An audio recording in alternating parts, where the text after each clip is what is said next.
Cinderella परी की सौतेली पिता। हेलो दोस्तों, आज जो कहानी सुनने वाले हैं वो कहानी है सिंड्रेला परी की सौतेली पिता। सबसे पहले आप हमारे चैनल को सब्सक्राइब करके बेल आइकन भी दबा देना। बहुत समय पहले की बात है, किसी परी लोक में जया नाम की एक परी अपने पति और अपनी एक बेटी सिंड्रेला के साथ रहती थी। जया की पति बहुत अच्छा था। वो एक छोटा सा परी लोग के फैक्ट्री में काम करता था। जया अपने बेटी और पति के साथ बहुत सुख शांति से रह रही थी। उनकी जिंदगी में किसी भी चीज की कमी नहीं थी। वो तीन एकदम सुखी परिवार जैसे थे। सुबह सुबह उठ के वो दोनों अपने काम पर जाते हैं और सिंड्रेला स्कूल पर जाती है। सिंड्रेला पढ़ाई में भी बहुत अच्छी थी। वो हमेशा परी लोग की स्कूल में फर्स्ट रहती थी। एक दिन सुबह सब खाने बैठते हैं, तभी मुझे जल्दी से नाश्ता दे दो, मुझे स्कूल जाना है। आज मेरे स्कूल में ज्यादा परीक्षा है और मुझे इसीलिए जल्दी जाना पड़ेगा। कोई बात नहीं बेटा, तुम आराम से खाना खाकर जाओ और हाँ, मन लगाकर परीक्षा देना। फिर से पास होके सबसे ज्यादा नंबर लाना है, ठीक है? क्यों इस बच्चे पर इतना बोझ दे रही हो? कोई बात नहीं बेटा, तुम पहले 9वीं आओगे तो भी कोई फर्क नहीं पड़ेगा। बस मन लगाकर और अच्छे से जादू करना सीख लो। वो तीनों की जिंदगी ऐसे ही खुशी से चल रही थी।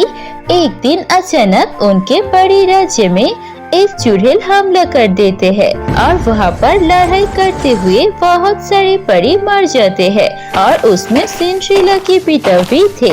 सभी परी मिलकर सिंड्रेला के पिता को उनके घर लेते हैं। सिंड्रेला के पिता की मृत्यु के बाद सिंड्रेला की माँ और सिंड्रेला बहुत ज्यादा रोती है। पिताजी, अब ऐसे हमें छोड़कर कैसे जा सकते हैं? अब हम अकेले कैसे जिएंगे? कुछ तो बोलिए पिताजी। बेटा, खुद को संभालो, तुम्हारे पिता अब इस दुनिया में नहीं रहे। कुछ देर बाद उनका अंतिम संस्कार कर देते हैं। अपने पिता के मृत्यु के बाद वो दोनों माँ बेटी बहुत उदास रहने लगते हैं। कुछ समय बीत जाते हैं और फिर एक दिन सिंड्रेला की नानी उसके घर आती है और उसकी माँ से बोलती है, देख बेटा जया, तेरी बच्चे को एक पिता की जरूरत है। तू कब तक अकेले सब कुछ करेगी? तुझे भी सहारा मिल जाएगा। कितने दिन हो चुकी है और तू ऐसे ही कब तक रहेगी? किसी अच्छे से लड़के को देखकर फिर से शादी कर ले। नहीं, आप ये कैसे बातें कर रही हो? अब मैं और किसी से शादी नहीं करना चाहता हूँ। देख बेटा, मैं तेरा भले के लिए कह रही हूँ। अगर तुझे पति नहीं चाहिए, कम से कम तेरी बेटी सिंड्रेला को तो बाप का प्यार चाहिए ना। उसके लिए ही शादी कर ले। मेरे पास एक बहुत अच्छे लड़का है, मेरे पास वाले घर में रहता है। उसका भी कुछ दिन पहले पत्नी मर गई है। अपनी माँ की बहुत बार कहने के बाद जया दूसरी शादी के लिए राजी हो जाती है और फिर जया की माँ की पसंद किया हुआ लड़के के साथ जया की दूसरी शादी हो जाती है। जया के दूसरे पति का नाम था सूरज। सूरज बहुत अच्छा लड़का था। वो जया को और जया की बेटी सिंड्रेला को बहुत ही प्यार करता था। वो उन दोनों की हर इच्छा पूरी करता था। सिंड्रेला फिर से खुश रहने लगते हैं। ये देख के जया भी बहुत खुशी थी और सोचती है उसकी दूसरी शादी करने का फैसला गलत नहीं था। ऐसे ही कुछ दिन चले जाते हैं। एक दिन उनके घर घूमने के लिए सूरज की माँ आती है और आकर वो देखती है कि उनका बेटा अपनी बहू और उसकी पहले बच्चे के साथ रहती है। सूरज की माँ को ये बिल्कुल पसंद नहीं आता है, इसीलिए वो हमेशा सूरज को कुछ न कुछ उन दोनों के बारे में उल्टा सीधा बोलने लगते हैं। वो नहीं चाहते थे कि उनकी बेटी के घर जया की पहले घर की बेटी सिंड्रेला रहे। देखो बेटा, ये कैसी बात हुई भला, तुम्हें क्या इस दुनिया में और कोई परी नहीं मिली? इस परी से ही शादी करनी थी जिसकी पहले से ही पति मर चुका है और अब इसकी बेटी भी है। तुम्हें कितना कुछ करना पड़ता है, तुम उसकी बेटी को क्यों अपने घर में रख रही हो? अरे माँ, ऐसे कोई बात नहीं है। मेरी पत्नी बहुत अच्छी है और मेरी बेटी सिंड्रेला भी। वो मुझसे बहुत प्यार करती है और वो कोई शरारत नहीं करती है। बहुत अच्छी बेटी है। हाँ हाँ, ऐसा तुम्हें लगता है, लेकिन जब तुम्हारा कोई खुद का बेटा होगा ना, तो देखना तुम्हारी पत्नी और ये तुम्हारी बेटी सिंड्रेला ये कभी भी तुम्हारी बच्ची को उतना प्यार नहीं देंगे। हमेशा ही खुद की इस बेटी से ही प्यार करेगा। मैं तो कहती हूँ हमेशा इनको सबक सिखाते रहना, ऐसे छोड़ मत देकर रहो, सर पर चढ़ जाएंगे। हमेशा इन्हें सख्ती से पेश आना, कोई भी गलती करे तो डांटना, जरूरत पड़े तो मरना भी। ऐसे ही जब भी सूरज की माँ सिंड्रेला के घर पर आती थी, वो सूरज को दोनों माँ बेटी के बारे में उल्टा सीधा बोलती थी और वो हमेशा सिंड्रेला को बिल्कुल पसंद नहीं करती थी।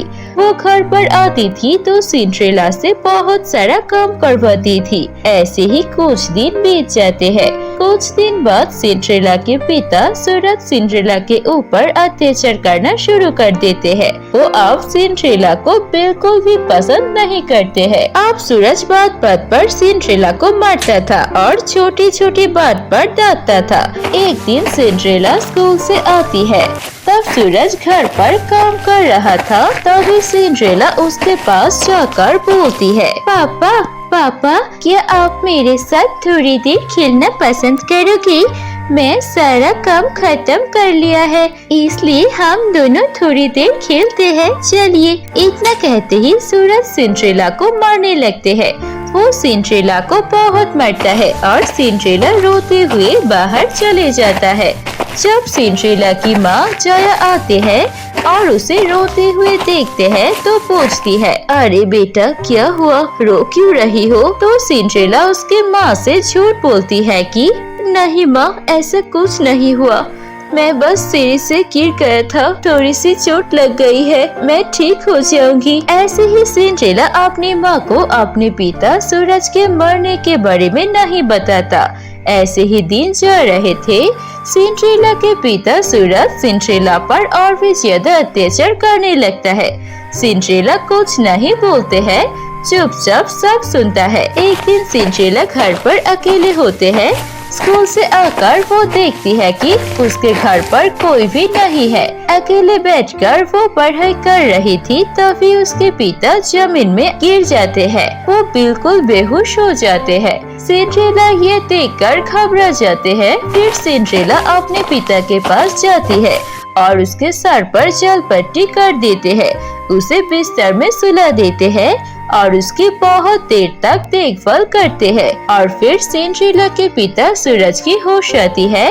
जब उसकी होश आती है तो वो देखते हैं कि सिंड्रेला उसके बिस्तर के सामने पानी लेकर बैठी हुई है और उसका देखभाल कर रहा है। ये देख के सूरज को बहुत बुरा लगता है। बेटा, मैं तुम्हें कभी भी अपनी असली बेटी नहीं समझा।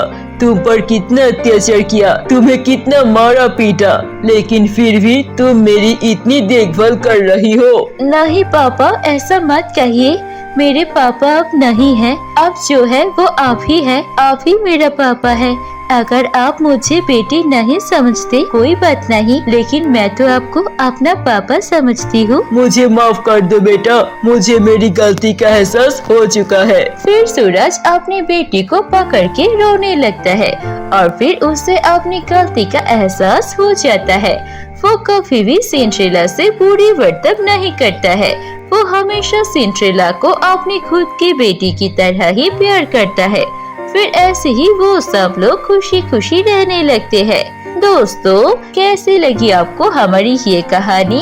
कहानी अच्छी लगी है तो इसे लाइक कीजिए, कमेंट करके हमें बताएं आपको कहानी कैसी लगी और अपने दोस्तों के साथ भी शेयर कीजिए ये कहानी।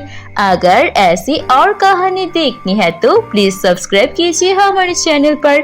हम ऐसे मजेदार कहानियाँ और लाएंगे। धन्यवाद।